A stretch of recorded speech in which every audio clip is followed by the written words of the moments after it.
Hi everyone, this is Malika, and today I wanted to share with you a quick synopsis of this book, Seven Powers, The Foundation of Business Strategy by Hamilton Helmer.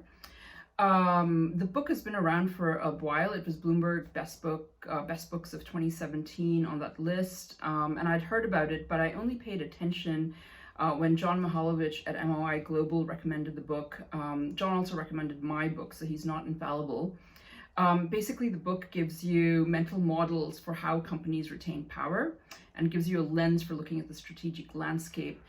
It's a rare book because it's useful to small companies with big ambitions. It's also useful to C-suite executives and useful to long-term investors. So I think that's pretty rare to be able to get a book that does that.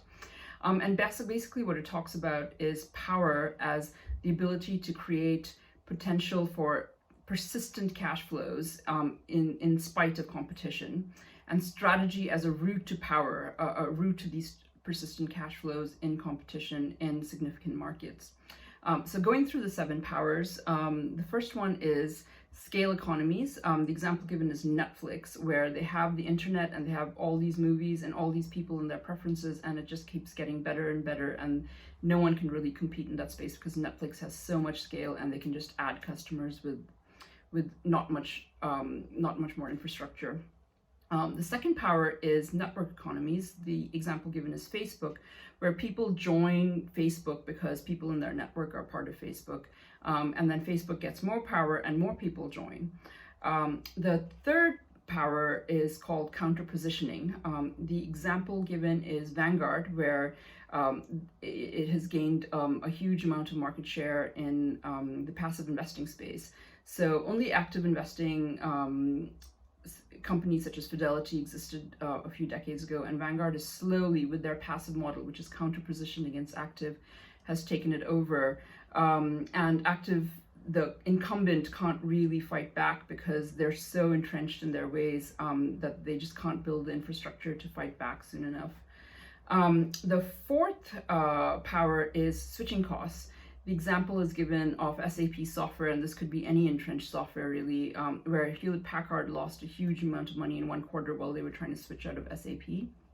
And in my life and in your life, like, I have Microsoft Windows, and I send a check to Satya Nadella every year because, and I hope it makes him happy, but I'm not particularly fond of Microsoft, but that's what I have to do because it's too painful for me to go to any other system.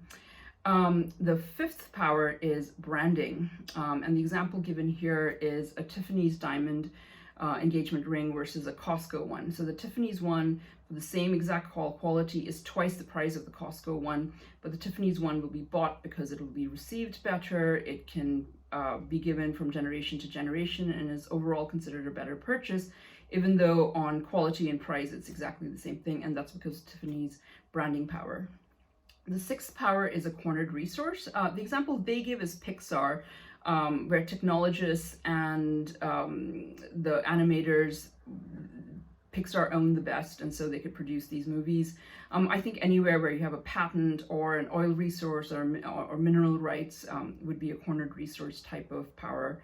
The seventh and last power is process power, and the example given is Toyota, where they have these Kaizen and other Japanese practices which people tried to emulate, but they just could not because they'd been doing it for so long. So that's the simple but not simplistic seven powers, and I recommend you read it.